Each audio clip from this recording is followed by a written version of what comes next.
Alhamdulillah, puji syukur marilah kita panjatkan kepada Allah Subhanahu wa Ta'ala, karena dengan limpahan rahmat, taufik serta hidayahnya jualah kita pada hari ini dapat berkumpul di dalam ruangan ini dalam keadaan sehat walafiat. Sholawat serta salam tak lupa pula kita curahkan kepada junjungan Nabi besar Muhammad Sallallahu Alaihi Wasallam. Semoga kelak kita yang beragama Islam mendapatkan syafaat dari beliau. Amin ya rabbal alamin. Sebelum memulai acara, perkenankan saya Isriani selaku MC pada siang hari ini untuk membacakan susunan acara. Yang pertama yaitu pembukaan, yang kedua pembacaan doa, yang ketiga sambutan Bapak Kepala Sekolah atau yang mewakili, yang keempat penyampaian materi, yang kelima sesi diskusi, dan yang keenam yaitu tutup. Memasuki acara pertama yaitu pembukaan, marilah kita bersama-sama membuka acara pada hari ini dengan membacakan basmalah. Semoga acara pada hari ini berjalan dengan lancar. Selanjutnya acara yang kedua yaitu pembacaan doa kepada Bapak Muhammad Syarifuddin SPD, disilakan.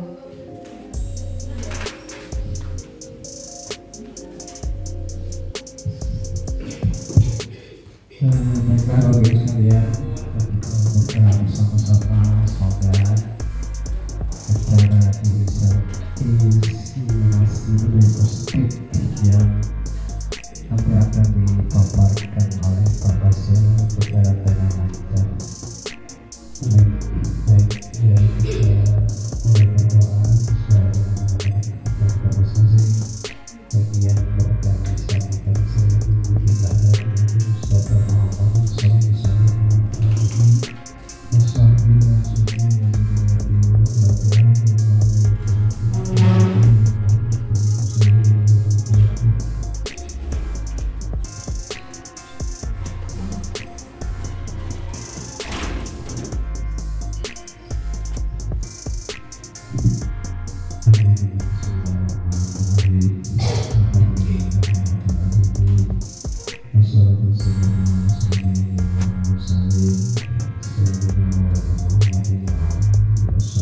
kesiswaan kepada Ibu Siti Komariah, dipersilakan.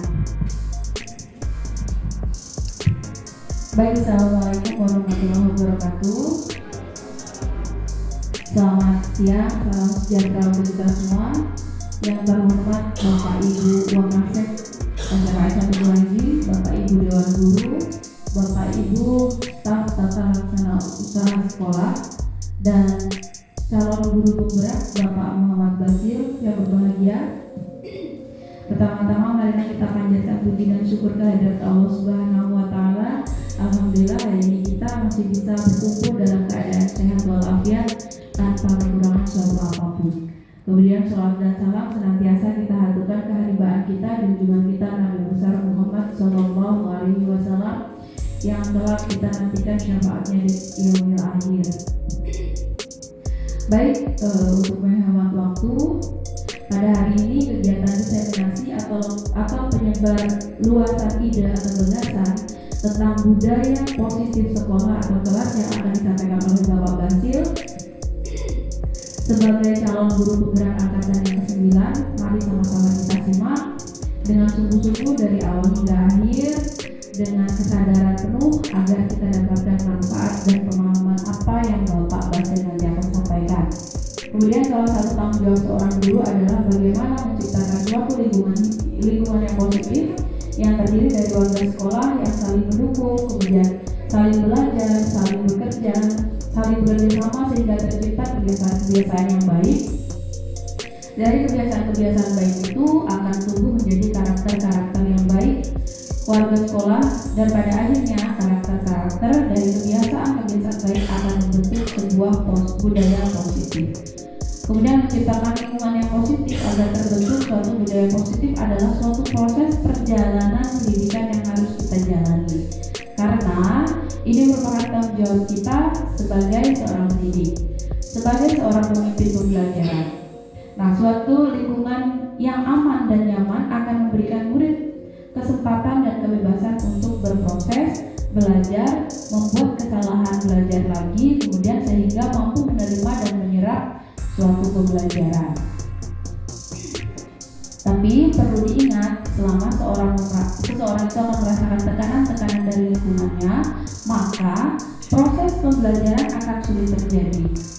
Dan salah satu tanggung jawab kita sebagai pendidik adalah menghilangkan atau mencabut gangguan-gangguan yang menghalangi proses pengembangan Penggerak angkatan 9 yang akan dibawakan oleh Bapak Muhammad Basil. Kepada Bapak disilakan. Terima kasih kepada Ibu Siang selaku MC pembawa acara hari ini. Assalamualaikum warahmatullahi wabarakatuh. Alhamdulillah, segala puji kepada Allah Subhanahu wa taala telah memberikan lapangan kesehatan hingga kita bisa berkumpul pada saat ini. Salawat dan salam kita aturkan kepada Nabi Muhammad SAW, serta kerabat keluarga sahabat beliau. Pagi di siang yang agak mendung ini mungkin supaya lebih semangat bisa kita mulai mungkin dengan ice breaking dulu ya. Untuk ice breaking ini saya mintakan Bapak Ibu berdiri, kita mengadakan senam otak dulu ya. Kita ikuti gerakan-gerakan yang ada di video. Ini harusnya paksa mungkin ya. Ini manfaat senam otak ya, meningkatkan daya ingat dan konsentrasi, meningkatkan refleks dan koordinasi tubuh, supaya lebih konsentrasi fokus di siang hari ini.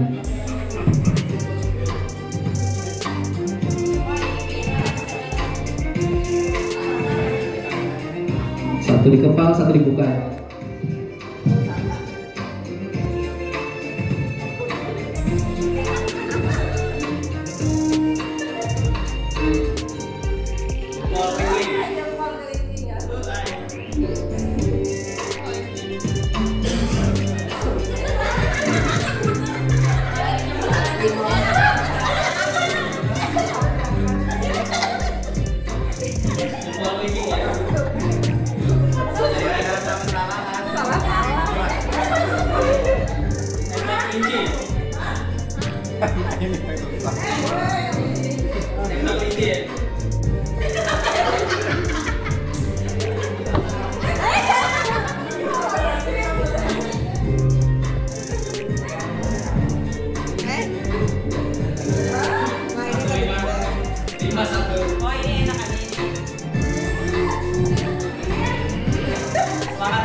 Tangan kiri putar ke dalam. Oke, siap bersamaan.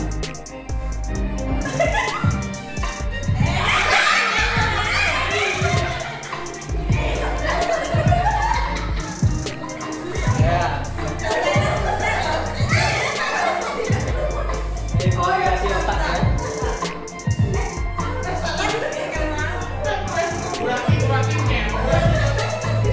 Cepat, kombinasi.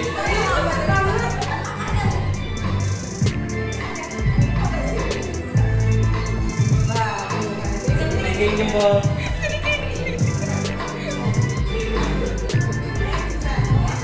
Tembak tinggi.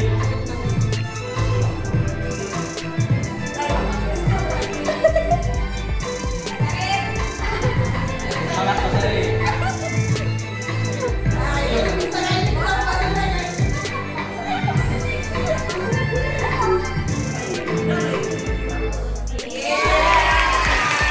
Oke, tepuk tangan untuk kita semua. Banyak yang bisa tadi ya. Alhamdulillah.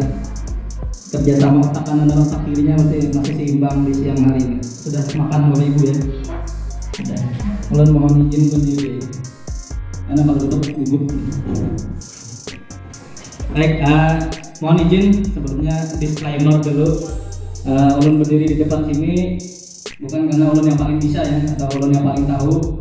Ulun mohon izin untuk menyampaikan apa yang ulun dapat dari pendidikan guru penggerak angkatan 9. Jadi yang ulun sampaikan ini hanya teori-teori. Mungkin nanti suatu saat di masa yang datang mungkin sudah ada teori yang mematahkan teori ini. Karena dalam teori ini juga banyak ilmu baru yang ulun dapatkan. Di diseminasi tadi, izinkan ulun menyampaikan, membagi pengalaman dan praktek pemahaman yang ulun dapatkan terkait budaya positif sekolah ataupun kelas. Disampaikan di ruang guru SMA 1 Kuranji hari Selasa tanggal 24 Oktober 2023. Ini yang turut serta yang sebagai guru penggerak, ada pengajar praktek Ibu Halimatu dan Bapak Kepala Sekolah. Tujuannya nanti menyampaikan konsep inti budaya positif serta pemahaman konsep inti dari budaya positif itu. Nah, dimulai dengan pertanyaan pemantik. Setujukah atau tidak setuju Bapak Ibu? Yang pertama, hukuman dapat mendisiplinkan siswa. Ini pertanyaan pemantik. Yang kedua, pemberian hukuman dengan hal positif seperti membaca atau membersihkan halaman dapat meningkatkan disiplin anak. Dan pertanyaan ketiga, memberi penghargaan dapat meningkatkan motivasi belajar anak. Nah, ini pertanyaan pemantik ya. Mungkin nanti bisa kita jawab setelah pemaparan materi. Ada materi yang pertama tentang disiplin positif dan nilai-nilai kebajikan universal. Nah, ada istilahnya perubahan paradigma ya, sudut pandang. Ada kegiatan misalkan dengan kepala tangan. Misalkan ada si A dan si B, Anda dan teman Anda ya. Sobeklah cari kertas untuk jangka waktu panjang dan sebuah hubungan permusuhan akan terbentuk justru. Nah, lalu dalam perubahan paradigma ini terkait stimulus respon dan teori kontrol, siapa sesungguhnya yang dapat memiliki kontrol? Nah, yang pertama, kita mencoba mengubah orang agar berpandangan sama dengan kita. Ternyata salah. Kita hanya berusaha memahami pandangan orang lain tentang dunia. Yang kedua, perilaku buruk dilihat sebagai suatu kesalahan. Ternyata tidak semua perilaku itu memiliki tujuan.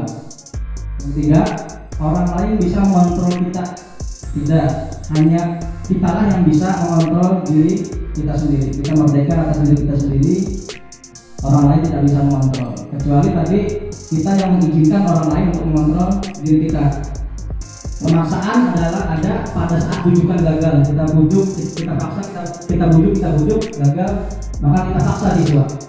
Ternyata yang sebenarnya adalah kolaborasi dan konsensus itu menciptakan pilihan yang baru. Konsensus ini maksudnya kesepakatan bersama yang antara guru. Cenderungan umum bukan dengan apa yang kita hargai atau pencapaian suatu tujuan yang mulia. Nanti arahnya ke situ ya. Ada kaitannya nanti dengan nilai-nilai kebajikan universal. Apa itu? Nilai-nilai kebajikan universal itu sifatnya positif. Manusia yang merupakan tujuan mulia yang ingin dicapai secara individu. Nah, nilai tersebut bersifat universal, lintas bahasa, suku, agama maupun latar belakang. Siapapun dapat meyakini nilai tersebut, lintas agama, suku, bahasa dan sebagainya. Setiap perilaku itu memiliki suatu tujuan, kata Dr. William Glasser. Nah, dengan mengaitkan nilai kebajikan yang diyakini seorang, maka harapannya motivasi intrinsik akan terbangun sehingga menggerakkan motivasi dari dalam untuk dapat mencapai tujuan yang mulia yang diinginkan. Nah, adapun nilai-nilai kebajikan yang ingin dicapai oleh setiap anak Indonesia itu yang terbaru yaitu profil belajar Pancasila. Sebetulnya nilai kebajikan universal sudah lama ya, dari kurikulum KPK berganti ke kurikulum KTSP itu ada dikenal istilah karakter ya. Nah, ini namanya nilai kebajikan universal, ada 6 dimensi. Yang terbaru ini yaitu beriman, bertakwa, mandiri, bernalar kritis, berkebinekaan global, bergotong royong, dan kreatif. Nah, teori yang kedua teori motivasi, hukuman, penghargaan, dan restitusi. Nah, mari kita bahas satu persatu. Ada teori motivasi pada manusia, ada 3. Bintang kita kaitkan siswa. Yang pertama, motivasi untuk menghindari ketidaknyamanan atau hukuman. Jadi dalam pikiran itu, kalau siswa ya, apa yang akan terjadi apabila saya tidak melakukannya? Nah, itu motivasi untuk menghindari ketidaknyamanan. Selalu yang ditanya adalah apa yang terjadi apabila saya tidak melakukannya. Motivasi seperti ini datangnya dari motivasi eksternal atau dari luar. Siswa datang terlambat, takut atau tidak nyaman. Nah, itu apa yang terjadi apabila saya tidak melakukannya? Tidak datang tepat waktu. Itu yang pikiran siswa. Kemudian motivasi yang kedua untuk mendapatkan imbalan. Nah, pertanyaan dalam benaknya, apa yang akan saya dapatkan apabila saya melakukan ini?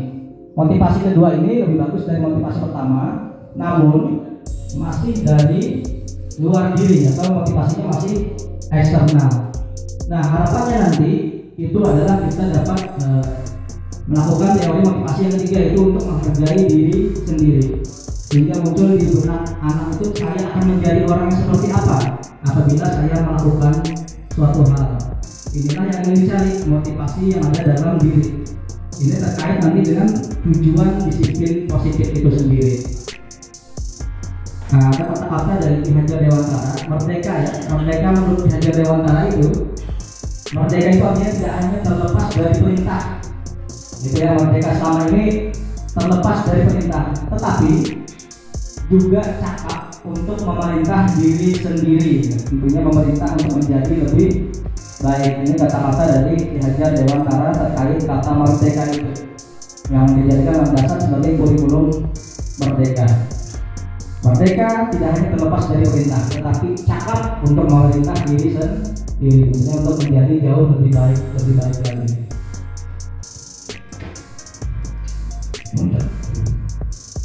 Nah, ada lagi istilah hukum oleh penghargaan. Nah, kenapa selama ini memberi penghargaan ternyata itu hukuman? Nah, perhatikan. Jadi bahwa penghargaan berlaku sama dengan hukuman ternyata. Dalam arti meminta atau membujuk seseorang untuk melakukan sesuatu untuk memenuhi suatu tujuan tertentu dari orang yang membujuk. Dorongannya masih bersifat eksternal ya, tentu saja karena mengharapkan penghargaan. Apa yang saya dapatkan jika saya melakukannya? Tentu saja mengharapkan imbalan atau penghargaan tadi. Nah, ada beberapa dampak dari pemberian penghargaan menurut Alvin Kohn ya. Ada 7 atau 8. Pertama, hukuman dengan memberikan penghargaan itu ternyata kita menghukum siswa terkait jangka pendek dan jangka panjang. Penghargaan efektif jika kita menginginkan seorang melakukan sesuatu yang kita inginkan dalam jangka waktu yang pendek. Nah, tapi jika kita menggunakan lagi kita beri penghargaan, maka orang tersebut hanya bergantung pada penghargaan yang diberikan, sehingga motivasi yang intrinsik atau motivasi dalam diri tadi sudah hilang. Yang kedua, penghargaan tidak efektif. Kenapa tidak efektif? Jika mengharap suatu penghargaan dan tidak mendapatkannya, maka akan kecewa dan berkecil hati. Serta kemungkinan lain kita tidak akan berusaha sekeras sebelumnya, karena hanya mengharap penghargaan. Jika kita memberikan seorang suatu penghargaan untuk melakukan sesuatu, maka kita harus terus-menerus memberi penghargaan itu jika ingin orang tersebut mengulangi perilaku yang ingin kita perintahkan kepada orang tersebut. Yang selanjutnya, penghargaan itu ternyata merusak hubungan. Ketika seorang diberi penghargaan, dipuji di depan orang banyak, maka yang lain akan merasa iri. Dan sebagian dari mereka akan tidak menyukai orang yang diberi penghargaan tersebut. Nah, itu namanya merusak hubungan ya. Mereka yang percaya bahwa mereka tidak memiliki kesempatan untuk dapat penghargaan akan berhenti mencoba, menyerah sudah. Oh, yang itu lagi orang yang diberi dipuji. Oh, itu lagi yang diberi penghargaan. Gitu ya. Nah, lanjut. Penghargaan mengurangi kecepatan. Ada suatu riset, anak-anak diminta mengingat suatu kata, mengambil kartu ya, berisi kata-kata diingat. Beberapa anak diberikan permen setiap dapat menjawab dengan benar, dan yang lain tidak diberitahu jika jawaban benar. Hasil penelitian tersebut, anak-anak yang dapat permen jawabannya banyak yang tidak tepat dibanding anak-anak yang hanya diberitahu jawabannya benar. Jadi penghargaan itu mengurangi ketepatan, diberi permen ada itu penelitian. Selanjutnya, penghargaan menurunkan kualitas. Nah, pengamatan dilakukan pada kelompok mahasiswa yang kerja praktik. seiring waktu mahasiswa semakin mampu bekerja dengan cepat. Kemudian ada beberapa mahasiswa yang dibayar atas apa yang mereka mampu hasilkan. Penelitian setelah beberapa lama, mahasiswa yang dibayar ini hasil kinerjanya berhenti berkembang. Mereka yang tidak menerima bayaran terus berupaya mengasah diri menjadi lebih baik. Justru yang tidak dibayar mereka terus mengasah dirinya, ketimbang yang sudah mendapat bayaran kemampuannya stagnan ya kalau jalan di tempat. Selanjutnya, penghargaan mematikan kreativitas. Murid-murid diminta berpikir mengenai hadiah atau penghargaan yang bisa mereka dapat bila berhasil menulis sebuah puisi. Ini penelitian lagi ya. Nah, kreativitas murid yang ini menjadi berkurang dibanding yang tidak diberitahu tentang hadiah yang bisa mereka terima. Itu ya hukuman dari penghargaan. Dan selanjutnya, penghargaan ini ternyata bersifat menghukum juga. Penghargaan menghukum mereka yang tidak mendapatkan penghargaan, gitu ya. Jadi penghargaan ini sifatnya hanya sudut pandang. Bagi yang diberi penghargaan mungkin suatu prestasi, namun secara tidak langsung menghukum yang tidak diberi penghargaan. Nah, misalnya dalam sistem ranking, mereka yang mendapatkan ranking kedua itulah yang paling merasa dihukum. Karena sedikit lagi peringkat 1 gitu ya. Kalau peringkat terakhir ya sudah tidak ada motivasi. Jadi jika suatu penghargaan diharapkan namun kita tidak mendapatkannya, maka kita pasti merasa dihukum. Kemudian yang terakhir, ini bisa mampu menghilangkan motivasi dari dalam diri. Nah, misalkan seorang anak belajar pertama kali ya, menggabungkan huruf-huruf dan kata-kata, mengeja ya, serta menyadari dia dapat membaca. Nah, timbul pijat di matanya, senyuman, wah saya sudah bisa membaca dengan sendiri. Dengan gembira dia mampu mempelajari dan menguasai keterampilan baru tersebut. Nah, di dalam yang tengah dicoret-coret konsekuensi ya, dia tahu konsekuensinya kalau mencoret-coret maka harus mengganti. Yang selanjutnya, membersihkan tumpahan air di meja tulis karena tersenggol, juga konsekuensi. Murid disuruh tidak mengenakan sepatu seharian karena tidak mengenakan sepatu warna hitam. Hukuman ya, ini lebih kepada psikisnya, dia malu nanti. Dan yang terakhir, lari mengelilingi lapangan basket 2 kali karena terlambat 10 menit untuk pelajaran PJOK. Jawabannya adalah konsekuensi, karena ini pada saat pelajaran PJOK. Jadi lari mengelilingi basket 2 kali. Ini ya, mencatat 1 kali ternyata hukuman, karena ini siswa tidak siap dan dibebankan kepada siswa. Itu perbedaan hukuman dan konsekuensi. Jadi pada hukuman itu sesuatu yang menyakitkan terjadi, sedangkan konsekuensi itu sesuatu harus terjadi.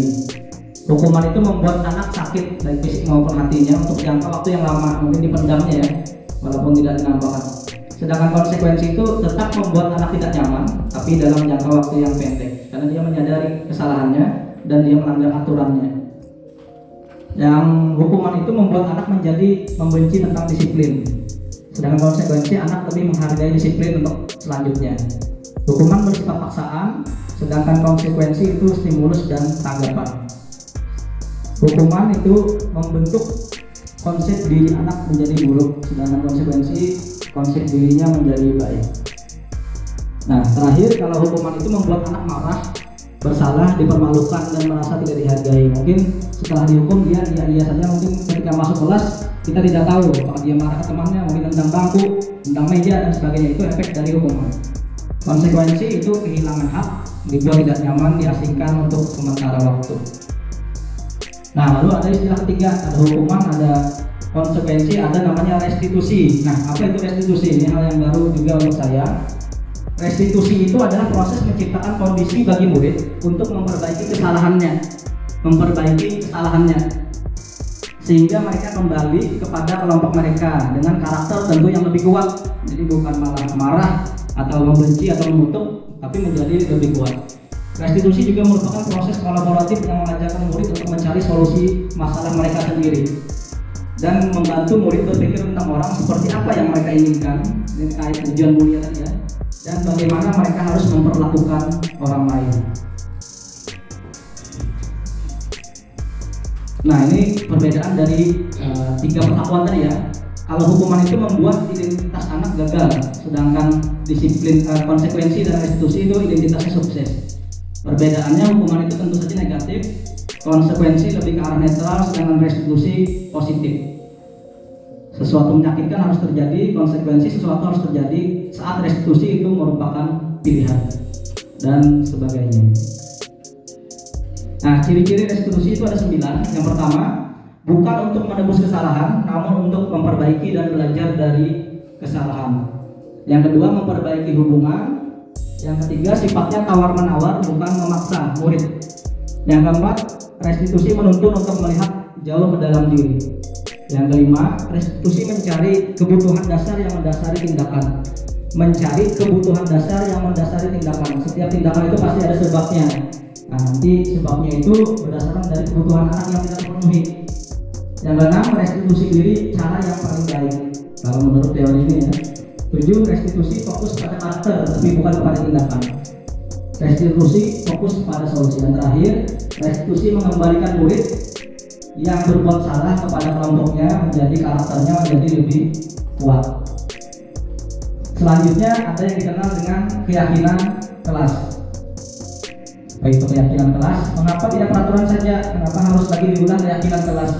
Mungkin sebelum ini kita disuruh Bapak Kemsek membuat kesepakatan kelas ya. Nah, ternyata di angkatan ke-9 ini diperbaharui, bukan lagi menjadi kesepakatan kelas tapi menjadi keyakinan kelas. Hampir mirip, kami ada prosesnya sedikit yang berbeda. Nah, ada 3 pertanyaan ya. Mengapa kita memiliki peraturan harus menggunakan helm bila mengendarai kendaraan roda 2? Mengapa kira-kira? Takut ditilang? Untuk keamanan dan keselamatan. Yang kedua, mengapa kita memiliki peraturan 3M? Menggunakan masker, mencuci tangan, dan menjaga jarak. Untuk melindungi diri dan membuat sehat gitu ya, lebih sehat. Yang terakhir, mengapa kita memiliki peraturan harus datang tepat waktu pada saat mengikuti pembelajaran ya mahasiswa atau pelatihan?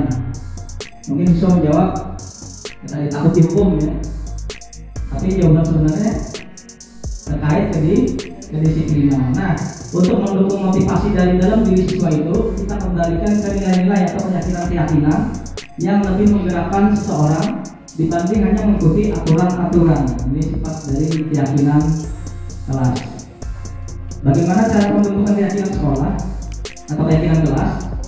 Nah, keyakinan kelas itu bersifat lebih abstrak daripada peraturan yang lebih rinci ya. Jadi dia lebih abstrak atau lebih umum. Keyakinan kelas berupa pernyataan-pernyataan universal yang lebih umum ya. Keyakinan kelas senantiasa dibuat dalam bentuk kalimat positif. Nah, hendaknya tidak terlalu banyak sehingga mudah diingat dan dipahami. Boleh 3-7 keyakinan kelas saja agar mudah dihafal. Keyakinan kelas sebaiknya sesuatu yang dapat diterapkan di lingkungan tersebut. Dalam hal ini kelas masing-masing kelas mungkin berbeda keyakinan kelasnya. Semua warga kelas hendaknya ikut berkontribusi dalam pembuatan keyakinan kelas lewat kegiatan curah pendapat. Dan yang terakhir tentu saja meninjau kembali keyakinan dari waktu ke waktu. Nah, ini ada bagan ya. Lingkaran yang paling kecil itu peraturan kelas. Nah, dari peraturan kelas ini bisa kita turunkan menjadi keyakinan kelas. Nah, nanti keyakinan kelas ketika dijalankan akan membuat lingkungan yang positif. Lingkungan positif menyebar dan meluas menjadi budaya positif, baik itu di kelas maupun di lingkungan sekolah. Dan lebih luas lagi, ketika siswa lulus itu dapat menerapkan budaya positif di lingkungannya masing-masing. Itu harapannya. Nah, ini ada kesepakatan kelas ya.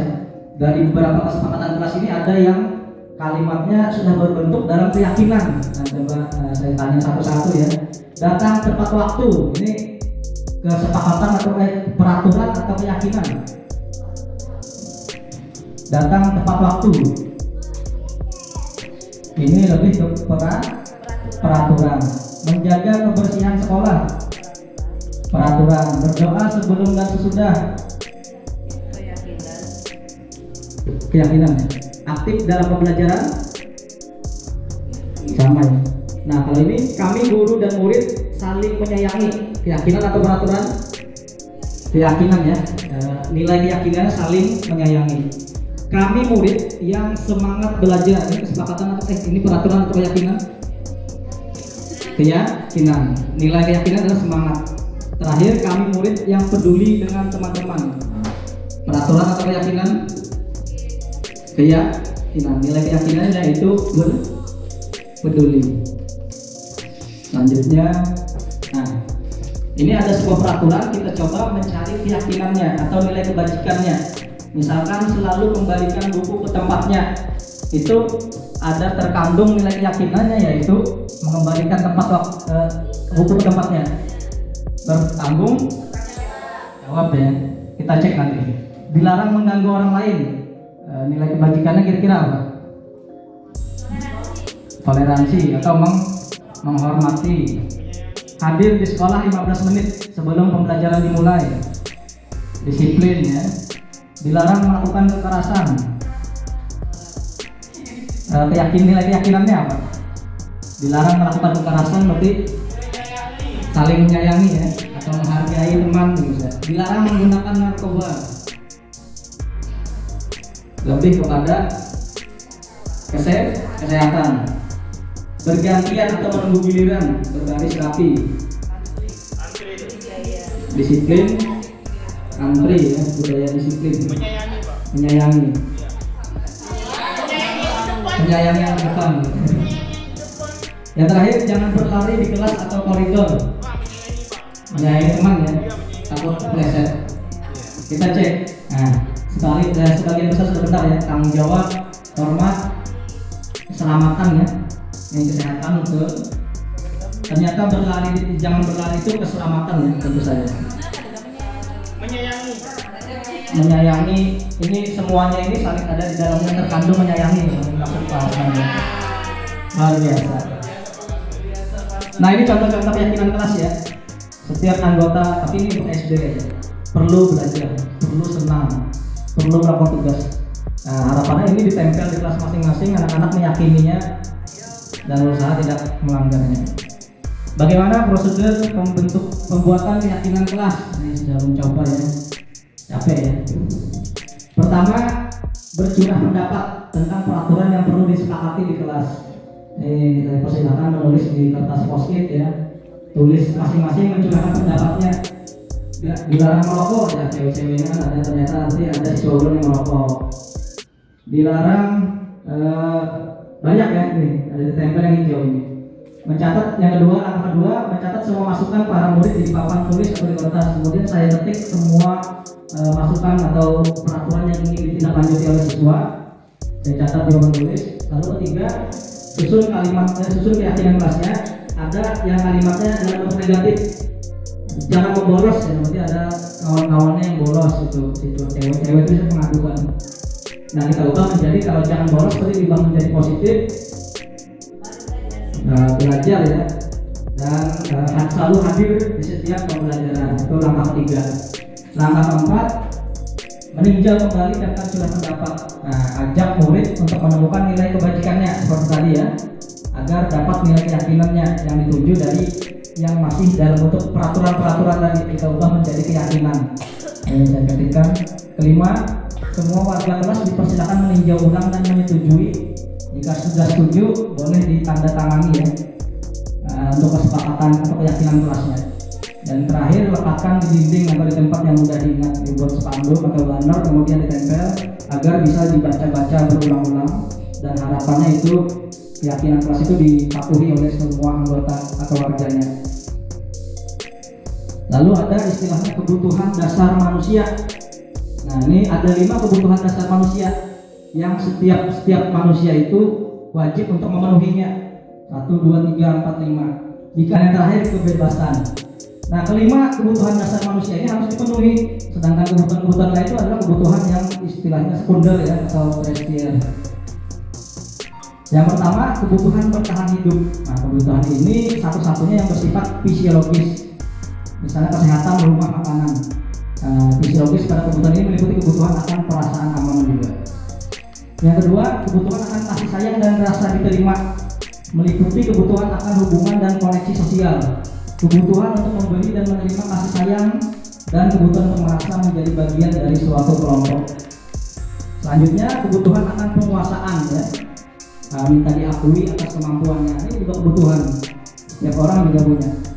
Berhubungan dengan kekuatan untuk mencapai sesuatu, menjadi kompeten, menjadi terampil, diakui atas prestasi dan keterampilan kita, didengarkan dan memiliki rasa harga diri.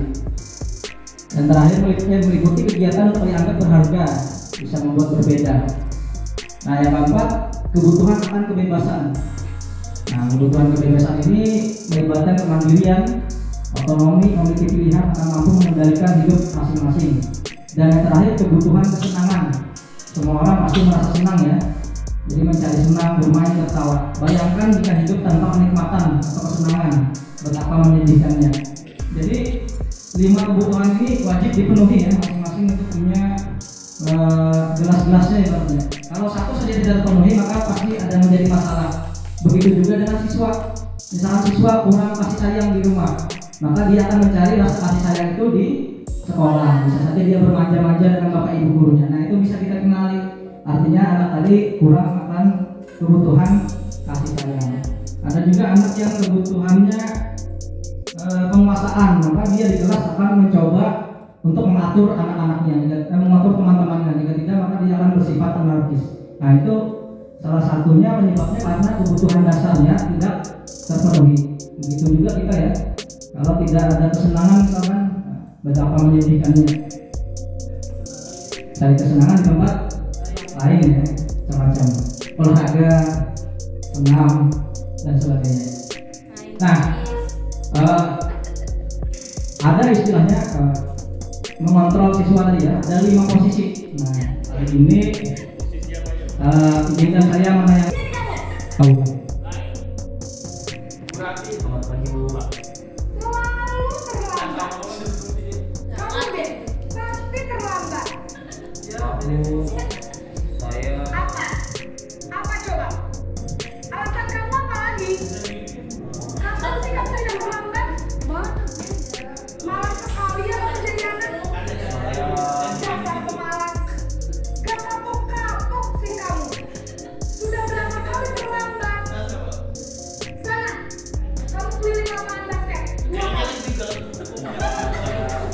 lapangan basket Bu. Kenapa? Kamu malah ibu. Berani-beraninya jawab. Sudah terlambat, masih berani jawab pula. Sekarang, keliling lapangan basket. 5 kali kalian. Iya, kapok. Cepat. Pergi sana ke lapangan basket. Disuruh lari keliling lapangan ya, menghukum. Datang terlambat menjadi dihukum. Bekasnya pinggang. Nah, masalah itu.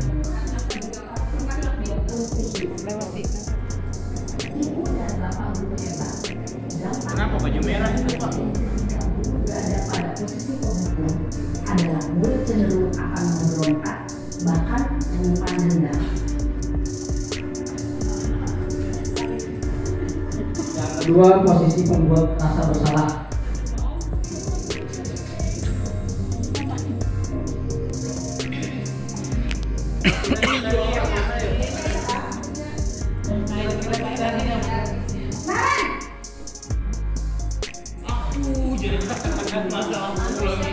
Selamat pagi Bu. Gak kekejar Bu. Ya sudah sana. Nanti lain kali larinya lebih kenceng lagi ya. Biar gak terlambat lagi. Bikin seneng ibu. Demi ibu. Bisa kan? Bisa lah Bu. Ya sudah sana masuk kelas. Ibu beresin urusan absen kamu. Kamu ini ada-ada saja. Sebagai teman, Dalam posisi teman, guru berbicara dengan nada suara ramah, tentu akrab, ada teman. cenderung bersenda gurau untuk menjaga suasana tetap santai. Murid akan merasa senang, aman, dan akrab dengan guru. Identitas yang tercipta adalah identitas sukses atau berhasil. Namun, perlu diingat, Namun ya, karena ini masih dorongan eksternal, maka ada faktor ketergantungan dari murid kepada orang tertentu. Di sini guru absennya, sehingga di lain waktu murid bisa berperilaku baik, namun hanya kepada orang-orang tertentu saja. murid baik hanya kepada guru yang dianggap teman tadi ya, yang itu kelemahannya. Yang keempat, posisi pemantau. Adegan keempat, posisi pemantau.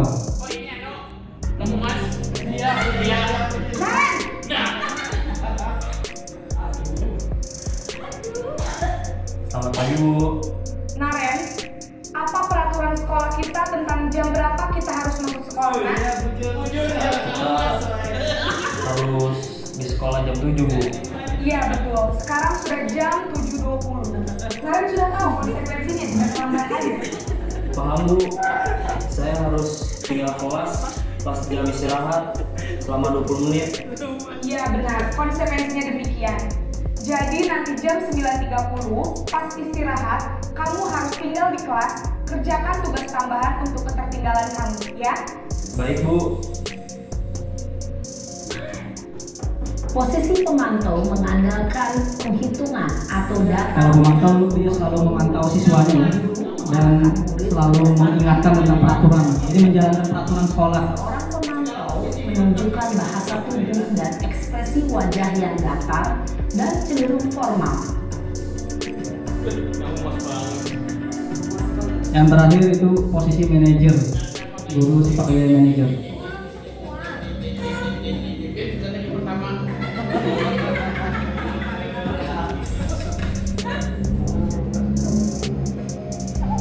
Naren!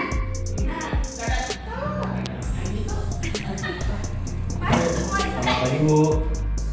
Selamat pagi Naren. Maaf Bu, saya terlambat. Iya, sekolah masuknya jam 7, sekarang sudah jam 7.20. Jadi sekarang bagaimana ini Naren? Maaf Bu, Ini Pak Jarwo. saya lupa saya semalam. Baiklah, menurut kamu, keyakinan sekolah yang mana yang perlu kamu tingkatkan? Menghargai diri sendiri dan orang lain mungkin ya Bu. Setuju. Jadi, apakah Naren meyakini prinsip saling menghormati? KMA, Ada lagi selain KMA? selain KMA ada ibu saya.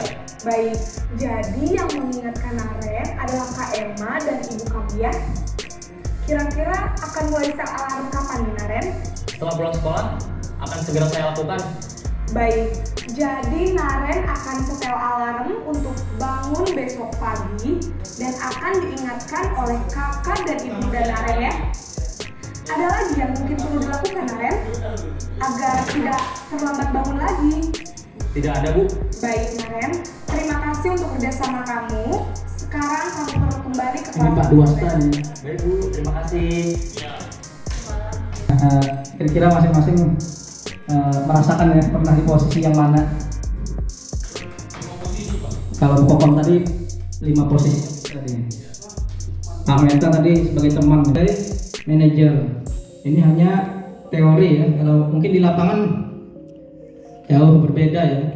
Namun kata teori untuk mencapai manajer ini boleh turun level menjadi guru pemantau atau guru sebagai teman, hingga nanti idealnya akan menjadi guru yang sifatnya lebih ke arah manajer ya. Nah, terkait guru dalam posisi kontrol sebagai manajer itu ada yang dikenal dengan segitiga restitusi. Restitusi tadi memperbaiki ada bentuk segitiga restitusi. Ada 3 sisi pada segitiga restitusi. Nah, yang pertama itu sisi yang dasar, menstabilkan identitas siswa. Setiap orang pasti pernah melakukan kesalahan. Kata-kata itu yang mungkin kamu bukan satu-satunya yang pernah melakukan ini. Itu menstabilkan identitas ya, ketika siswa melanggar atau berbuat salah. Sisi yang kedua, memvalidasi tindakan siswa yang salah. Kata-kata yang muncul mungkin kamu tentunya punya alasan mengapa melakukan itu. Pasti ada cara yang lebih efektif untuk mendapatkan apa yang kamu butuhkan. Ini memvalidasi tindakan yang salah. Dan terakhir, menanyakan keyakinan yang diyakini siswa. Nanti kata-kata yang muncul, keyakinan kelas apa yang diyakini. Kamu ingin menjadi orang yang seperti apa? Bagaimana cara kamu meraihnya? Nah, yang pertama, menstabilkan identitas ini untuk membuat anak yang merasa gagal menjadi positif terhadap dirinya. Ini kata-katanya ya. Berbuat salah itu manusia, diawali seperti itu. Tidak ada manusia yang sempurna. Bapak Ibu juga bisa buat salah. Kita pasti bisa menyelesaikan masalah ini. Langkah yang kedua dalam segitiga restitusi yaitu memvalidasi kebutuhan atau validasi tindakan yang salah. Ini ya terkait 5 kebutuhan dasar manusia tadi. Kebutuhan dasar apa kira-kira yang perlu dipenuhinya sehingga dia berbuat salah. Membantu murid mengenali kebutuhan apa yang ingin dipenuhinya. Nah, kadang dia tidak tahu juga kebutuhannya apa, tapi dia meluapkan ya, sehingga dia berbuat yang menyimpang atau salah. Pada dasarnya setiap tindakan manusia itu untuk memenuhi kebutuhan dasar. terkait penguasaan, kebebasan, kasih sayang, kesenangan, dan yang utama bertahan hidup. Biasanya kata-kata yang muncul adalah kamu bisa saja melakukan hal yang lebih buruk, tapi kamu tidak melakukannya kan? Kamu pasti punya alasan mengapa melakukannya. Apa yang penting bagi kamu? Kamu boleh tetap berusaha menjaga sikap itu, tapi tambahkan sikap yang lain yang baru yang lebih baik. Itu langkah yang kedua dalam segitiga restitusi atau memperbaiki keadaan atau membetulkan si masalah tadi. Dan yang terakhir menanyakan keyakinan. Nah, anak pada saat ini anak melihat kesalahannya dihubungkan dengan norma sosial atau nilai-nilai kebajikan tadi yang sudah kita bentuk menjadi keyakinan kelas atau keyakinan sekolah. Itulah yang mendasari manusia berinteraksi dengan orang lain. Kata-kata yang muncul, apa nilai yang kita percaya di sekolah atau di kelas? Nah, kelas yang ideal itu seperti apa sih? Kamu ingin jadi anak yang seperti apa? Harapannya nanti solusi-solusi itu datangnya dari siswa itu sendiri. Dia sendiri yang mengeluarkan ide dan solusi bagaimana untuk menjadi pribadi yang lebih baik, datang kembali masuk ke kelas menjadi pribadi atau karakternya menjadi lebih kuat. Bukan seperti yang dihukum tadi, bukan seperti membuat rasa bersalah, pemantau dan teman. Kamu akan menjadi orang yang seperti apa? Nah, itu terkait segitiga restitusi. Ada lagi video.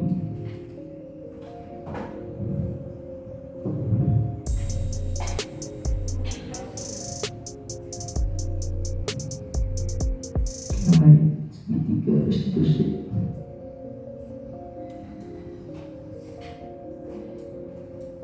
Teman-teman lain. Ini contoh penerapan segitiga restitusi ya, Pak Meta. Selanjutnya yakni tanya jawab, sesi diskusi tanya jawab. Bagi Bapak dan Ibu yang ingin bertanya dan menyampaikan pendapatnya, dipersilakan. Kemungkinan yang memberikan tanggapan. Mas Nan, kata-kata hari ini.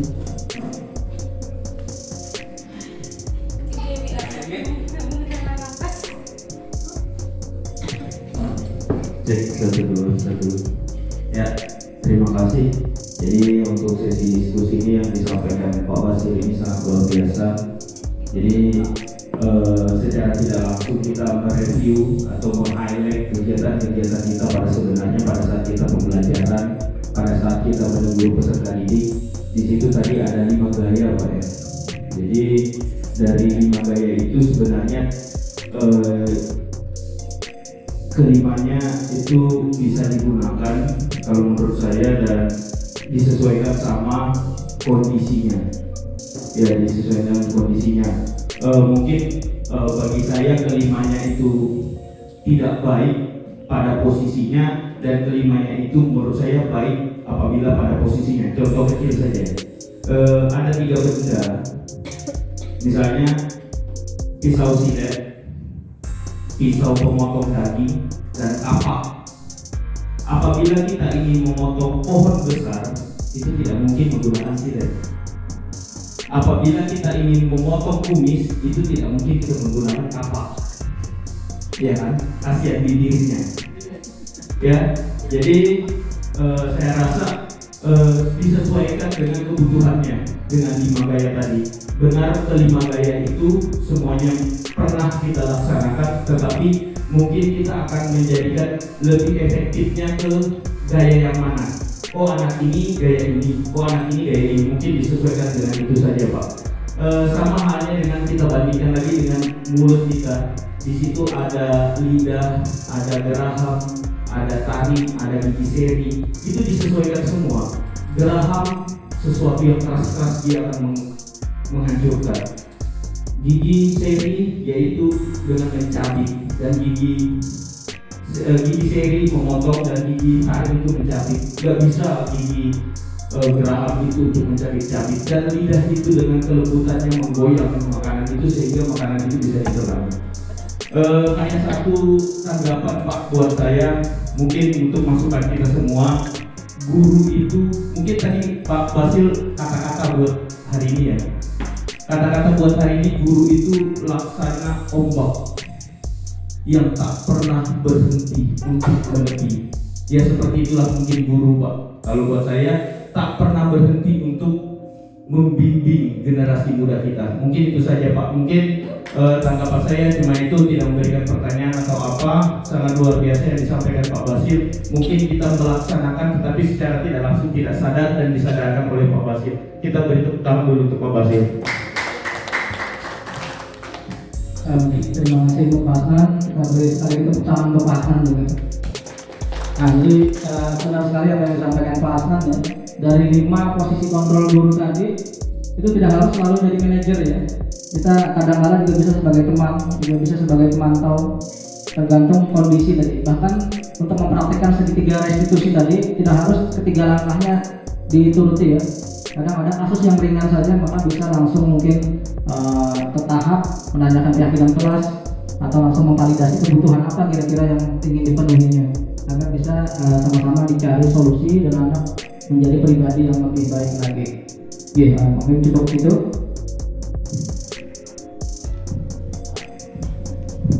Apakah ada lagi yang ingin ditanyakan atau ada yang ingin menyampaikan pendapatnya Bapak dan Ibu? Pak Aslan atau Bu Kunti?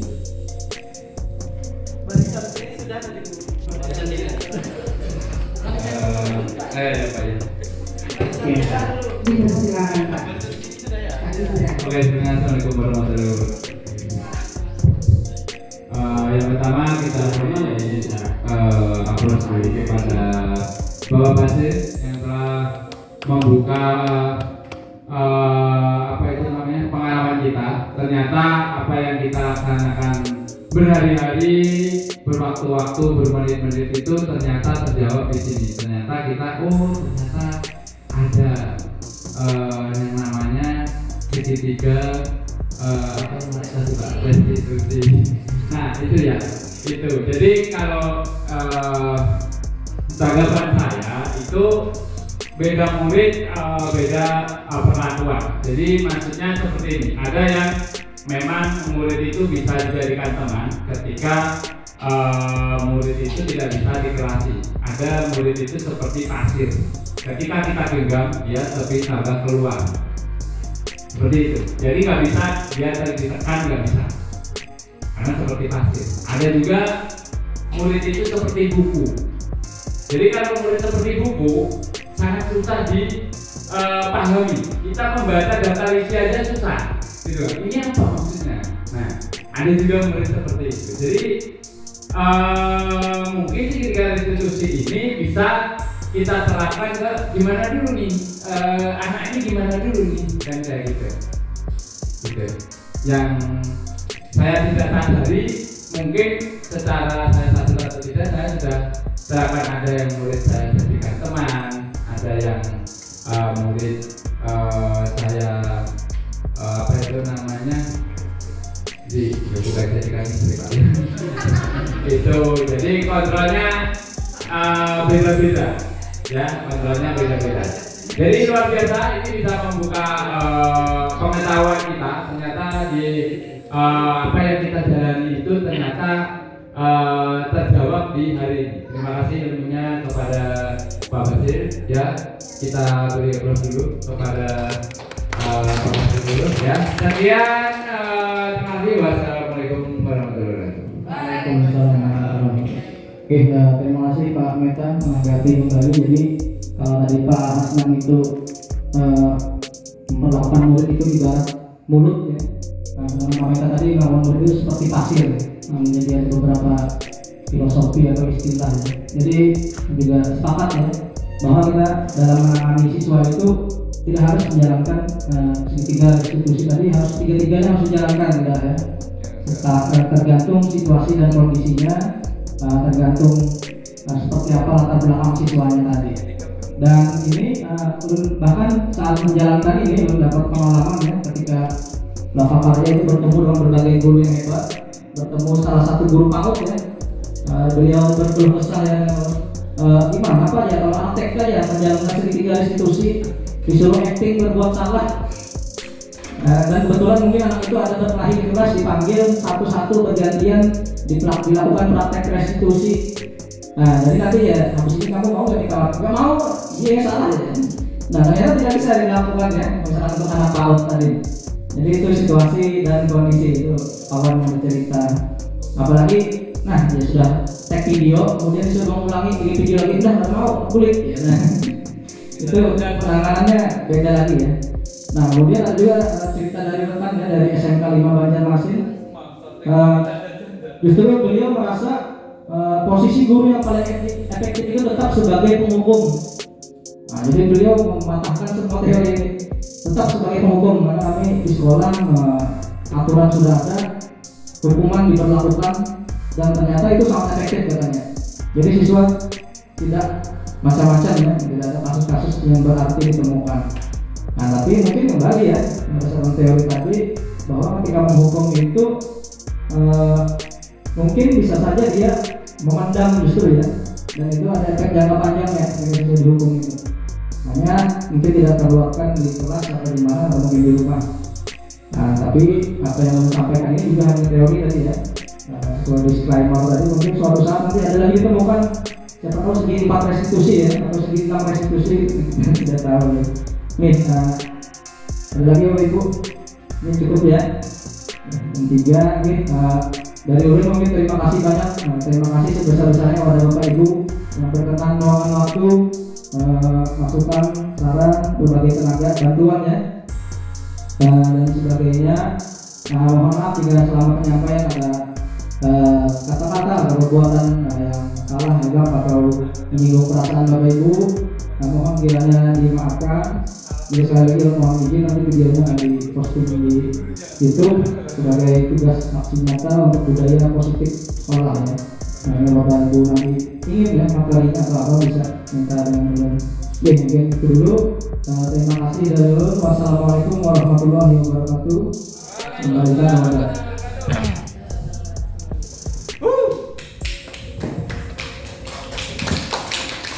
Demikianlah kegiatan presentasi dan diskusi pada hari ini. Terima kasih kepada Bapak Pemadali, Bapak Muhammad Basil selaku calon guru penggerak angkatan 9 atas penyampaian materinya. Semoga ilmu yang telah dibagikan atau diberikan bisa bermanfaat untuk kita semua dan dapat diterapkan untuk membimbing dan mendidik anak-anak kita.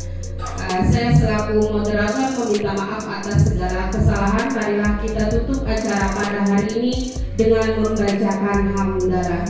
Alhamdulillahirrahmanirrahim. Baiklah, kita akhiri acara pada hari ini dengan ucapan Assalamualaikum warahmatullahi wabarakatuh.